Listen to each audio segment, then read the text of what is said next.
পুলিশও এখানে কমিউনিকেশন চালাচ্ছে। আস্তে আস্তে দীর্ঘ 20 বছর ধরে কেন্দ্রীয় সরকারের কাছে করেছিল, কিন্তু তারা কিছু করেনি। যেমন কপালেশ্বর কেলেঙ্কারি আপনারা চিন্তা করে সবাই জানেন, সেটাও করেছিল। কপালেশ্বর কেলেঙ্কারি আমরা করেছি। আর যেটা হচ্ছে তোমার ঘাটা, যেটা মাস্টার প্ল্যান সেন্টারে করার কথা ছিল না, করেনি। কিন্তু আমরা অলরেডি 1,500 কোটি টাকার একটা মাস্টার প্ল্যান করেছি। তার মধ্যে এবছরের বাজেটেই 500 কোটি টাকা রাখা হয়েছে, এবং সেই 500 কোটি টাকার মধ্যে আমি বলে দিচ্ছি, দেখি আমাদের এই কাগজটা দিদি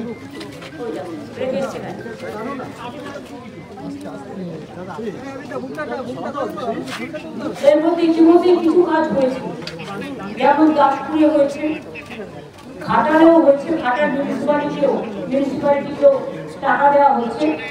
বর্ষার পরেই তারা কাজটা শুরু করবে, কারণ মনে রাখবেন এবারে বর্ষাটা আগে শুরু হয়েছে, এখনো সেপ্টেম্বর মাস পুরোটাই বর্ষার মরশুম।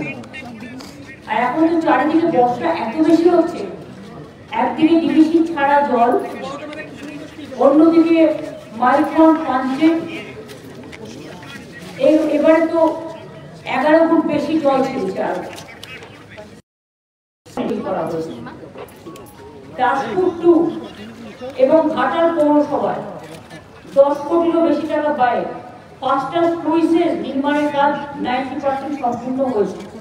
মানে ওই 500 কোটি টাকাটা এবারে বাজেটে রেখেছি, কাজটা শুরু হয়েছে। মোট কমপ্লিট হতে 2 বছর লাগছে, তার মধ্যে 6 মাস হয়ে গেল। ঘাটাল পৌরসভা এলাকায় 60 কোটি টাকা ব্যয়ে 2টো পাম্প হাউসের জন্য ওয়ার্ক অর্ডারও জারি করা হয়েছে। বর্ষার পরে কাজ শুরু হবে। 19 কিলোমিটার দীর্ঘ পলাশপাড় খাল খননের কাজ এবছর মে মাসে শেষ হয়েছে।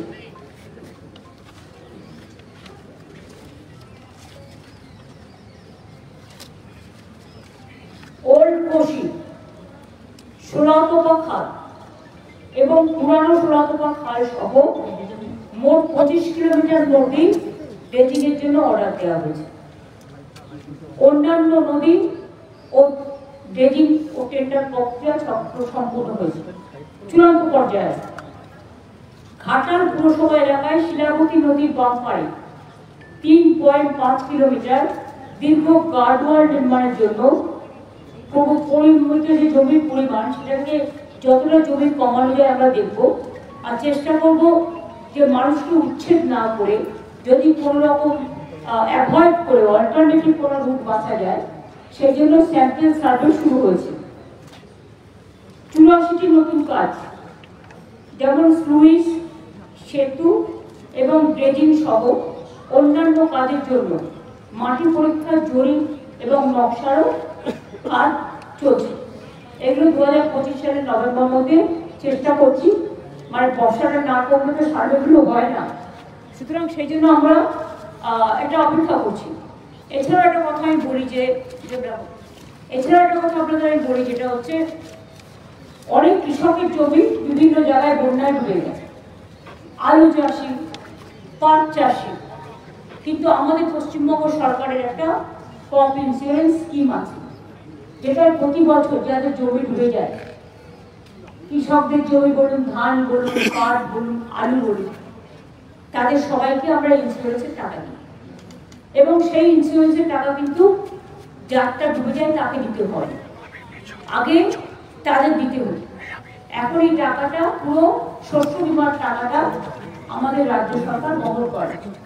ফলে একটু জল কমে গেলেই যে মাঠে জল জমে আছে বা ধান শস্য নষ্ট হয়েছে বা আলু বলুন, পাটও ইনক্লুড করা হয়েছে, সেখানে এগ্রিকালচার ডিপার্টমেন্ট তারা সার্ভে করে ইতিমধ্যে দেওয়া শুরু হয়েছে অনেক জায়গায়, যেখানে সম্ভব, যেখানে জলের জন্য এখন সম্ভব নয়, মাঠটাগুলো ডুবে আছে, জলের পরিমাণ কমলেই সেটা সার্ভে হবে এবং তারা ক্রপ ইন্স্যুরেন্স পাবে। আমি চাষি ভাইদের বলবো, চিন্তা করার কোনো কারণ নেই, সরকার আপনাদের সাথে সবসময় আছে, পাশে থাকবে। কারণ দুর্যোগ একটা শব্দ শুনলে সবাই ভয় পায়, কিন্তু কিছু কিছু অঞ্চল আছে, আর বাংলার সবচেয়ে বেশি দুর্যোগে ক্ষতিগ্রস্ত হয়। দুর্যোগের মধ্যে দিয়ে মানুষের যেমন দুর্ভোগ হয়, আমাদের সরকারি কাঁচাগারা কোষাগারও প্রায় শূন্য হয়ে যায়। আগে ফ্লাড অ্যাফেক্টেড এরিয়ায় কেন্দ্রীয় সরকার টাকা দিত, গঙ্গা অ্যাকশন প্ল্যানে টাকা দিত, গঙ্গার ভাঙন রোধে, নদীর ভাঙন রোধে। এখন সব বন্ধ, সবটাই আমাদের নিজেদের থেকে করতে হয়। এবং আমাদের আপনারা জানেন 100 দিনের কাজের টাকাও দিতে হয়, কর্মসূচি যেটা আমরা করছি সেটাও বন্ধ।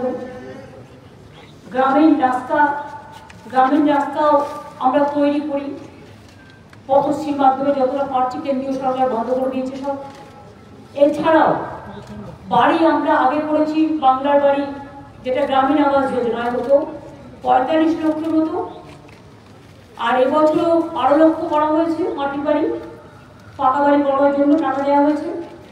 এছাড়াও আরো 16 লক্ষ মানুষ যাদের লিস্টে নাম আছে তারা পেয়ে যাবে, ডিসেম্বরে হাফ টাকা পাবে, মেতে তার বাদ বাকি টাকাটা পাবে। আর তারপরেও যেটুকু বাকি থাকবে সেটা আমরা বছরে বছরে করে দেবো। এছাড়াও আরবান এরিয়াতেও বাড়ির টাকা দেওয়া হয়, সংখ্যালঘু এরিয়াতেও দেওয়া হয়, ট্রাইবেল এরিয়াতেও দেওয়া হয়, সেগুলো কিন্তু এক্সট্রা আছে। সেই সংখ্যাটা আমি কিন্তু বললাম না, সেটাও প্রায় আরো 12 লক্ষ হবে সব এগিয়ে। সুতরাং আমি আজকে নতুন নয়, প্রতিবারই আসি এবং একবার তো আমার মনে আছে ঘাটালে 3 তলা বাড়ি থেকে হেলিকপ্টারে করে মানুষকে নামানো হয়েছিল, সেটাও আমার মনে আছে। কাজে জায়গাটা পুরো একদম ডোবার মতো। আর বাংলাটা প্রবলেম হচ্ছে নদী মাতৃকা দেশ, আর বঙ্গ ডুবে যায়, নেপালে বৃষ্টি হলে উত্তরবঙ্গ ডুবে যায়, ডিবিসি জল ছেড়ে দিলে, মাইথন জল ছেড়ে দিলে, পাঞ্চের জল ছেড়ে দিলে, অন্যান্য নদী হয়ে সেই জলগুলোতে দক্ষিণবঙ্গ ডুবে যায়। এতে মানুষের যেমন ক্ষতি হয়, আমাদেরও রাজস্ব থেকে প্রচুর পরিমাণ টাকা খরচ হয় এর জন্য। কিন্তু আমরা মনে করি মানুষ ভালো থাকে, এর জন্য কিন্তু প্ল্যান করে আমাদের সরকারের আমলে আমরা প্রায় 5 লক্ষ পুকুর কেটেছি, 500 চেপড্যাম তৈরি করেছি, তাতেও কিন্তু জল অনেকটা ভরছে। কাজেই এখনো তোমার বাকি আছে। আইবার ডিবিসি যে জল ছেড়েছে এটা সব রেকর্ড ছাপিয়ে গেছে। টোটালটা কত যেন মনে হচ্ছে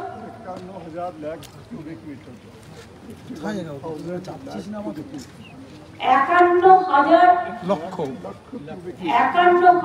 লক্ষ কিউবিক মিটার জল ছেড়েছে। কেন ইমাজিন, মানে ঝাড়খণ্ড যেন না ডোবে, বাংলা যেন ডোবে। তো তোমরা ড্রেজিং করছো না কেন? ওখানে ড্রেজিং করলে প্রায় 10,000 কিউবিক মেট্রিক টন জল ধরতে পারে, কিন্তু ওরা 20 বছর ধরে ড্রেজিং করেনি। মাইথন, পাঞ্চে বর্ষা হলে জল ছেড়ে দিচ্ছে বাংলায়। তো বাংলার কতটা সইবে? এই অত্যাচার আমরা সইব না। আগামী দিন আমি 2026-এর নির্বাচনের পরে এই ডিবিসির জল আমাদের এখানে ছাড়লেই কি করে ডিবিসির জলটাকে আটকানো যায় তার প্ল্যানিং আমরা করব। এতে টাকা লাগবে, বাট আমাদেরও দরকার হবে একটা ড্যাম করতে হবে। ওইদিকে জল ছাড়লে আমরা আমাদের ড্যামে দিয়ে আমরাও জল অন্যদিকে পাস করব। কারণ যতক্ষণ একটা কথা আছে প্রবাদ, শিশু না থাকলে মা দুধ দেয় না। বলতে বলতে বলতে বলতে যখন ফেড আপ হয়ে গেছি তখন এবার action is our reaction. We have to wait for that. আমরা উইল প্ল্যান ফর নেক্সট, এটাই আমাদের গেম প্ল্যান। আসাম 2 লাখ, আসাম সরকার টাকা পায়, দিয়েছে, বিহার দিয়েছে, বাংলা তো বঞ্চিত না। বাংলা হচ্ছে সব সংখ্যা, বাংলার সাথে সবসময় বিভক্তি সুলভ আচরণ। দেখছেন তো, আমি বিদ্যাসাগরের বাড়ি ওখান দিয়ে এলাম, যিনি বাংলা ভাষার উৎপত্তি স্থল থেকে নারী শিক্ষা, মহিলা বিবাহ সবকিছুই করেছিলেন, বাল্য বিবাহ রোধ, রাজা রামমোহন রায়ের সতীদাহ সংস্কার, রবীন্দ্রনাথ ঠাকুরের জাতীয় সঙ্গীত, বঙ্কিমচন্দ্রের বন্দে মাতরম, নেতাজি সুভাষচন্দ্র বোসের জয় হিন্দ স্লোগান, মাতঙ্গিনী হাজরার পিঠামণি ব্রিজ, আগে যখন ইউনাইটেড বৃন্দাবন ছিল, তাম্রলিপ্ত সরকার, ভারতবর্ষে যখন 3টে স্বাধীন সরকার গঠিত হয়েছিল দেশ স্বাধীনের আগে, একটা ছিল বালিয়া, আর একটা ছিল সাতারা, আর একটা ছিল এই তাম্রলিপ্ত সরকার। সব ভুলে গেছে। এখন বলছে বাংলা ভাষারই নাকি কোনো অস্তিত্ব নাই। বাংলা বলে কোনো ভাষা নেই। আবার বলছে টুইট করে আমি কেন বলেছি তাই আমাকে ন্যাশনাল সিকিউরিটি অ্যাক্টে অ্যারেস্ট করা উচিত। আমি যা ইচ্ছে করে যা আমি বলবই। আর একটা কথা হচ্ছে এসআরের নামে, স্পেশাল ডিভিশনের নামে এনআরসি করার একটা প্ল্যান চলছে। সবাই কিন্তু যার ভোটার লিস্টের নাম আছে আবার নতুন করে হবে। এমন কেউ যেন বাকি না থাকেন যে ভোটার লিস্টের নাম তুলবেন না, প্রত্যেকের নাম তুলবেন। আর যেখানে দেখবেন নাম বাদ দেওয়া হচ্ছে সেখানে কি করে নাম তোলাতে হয় আপনারা যাবেন, দরবার করবেন, আমরা সম্পূর্ণভাবে আপনাদের সাথ দেব। মানুষের নাম বাদ দিয়ে তাদের বাংলাদেশ পাঠিয়ে দেওয়া আর ইন্ডিয়ান লোকেদের বাংলাদেশি বলা, যারা ভারতবর্ষে সেটেল হয়েছে, যাদের এপিক কার্ড কে করেছিল ইলেকশন কমিশন, তারা আজকে কেন হবে না? কত হাজার হাজার কোটি টাকা দিয়ে করেছো? আধার কার্ড কে করেছিল? ও government of India crore crore টাকা কি জলে ফেলে দেবে? সেই টাকাগুলো দিয়ে তো জল বন্ধ কি করে হয়, বন্যা, সেটার জন্য কাজ করা উচিত। রেশন কার্ড হবে না, আধার কার্ড হবে না, এপিক কার্ড হবে না, তো কি হবে? 50 বছর আগে তার মা বাবা মরে গেছে, তার বার্থ সার্টিফিকেট চাই। ও তোমাদের বার্থ সার্টিফিকেট আছে তো? এটা পুরো একটা প্ল্যান্টেড গেম। এবং প্ল্যানটা তৈরি করেছে double engine Sarkar, government of India, election কমিশনকে সাথে রেখে। আমরা এটা মানবো না, আমরা এটা সইব না, আমরা এটা মানছি না। সবাইকে আমি বলবো জয় বাংলা বলে মা ভই বলি। ভোটার লিস্টে সবাই নাম তুলবে, আমার নাম এপিক কার্ডে আছে, এই ভুলটা করবেন না। কারণ নতুন করে হচ্ছে, এটা একটা প্ল্যান মানুষকে বিতাড়িত করার। আসামে 7 লক্ষ হিন্দুদের নাম বাদ দিয়েছিল। হিন্দু, মুসলিম, মতুয়া, রাজবংশী, দলিত, আদিবাসী, মহিলা কাউকে বাদ দেওয়া হচ্ছে না। সুতরাং এই দিকেও আপনারা নজর রাখবেন, আমরা তো নজর রাখছি। আমি কটা কথা বলে গেলাম কারণ সাংবাদিকদের সাথে এর আগে আমার যেহেতু মিট করার সুযোগ হয়নি, আজকে আমি মেদিনীপুরে ফিরে যাবো और कल के लोगों की झारखंड जाओ। दीदी कोच बिहार में आज एक रेजिडेंट को एनआरसी नोटिस फिर से दिया गया है क्या? देखो असम गवर्नमेंट कैसे दे रहा है। असम गवर्नमेंट हम बंगाली में बोलेगा, आप हिंदी में ट्रांसलेट करो।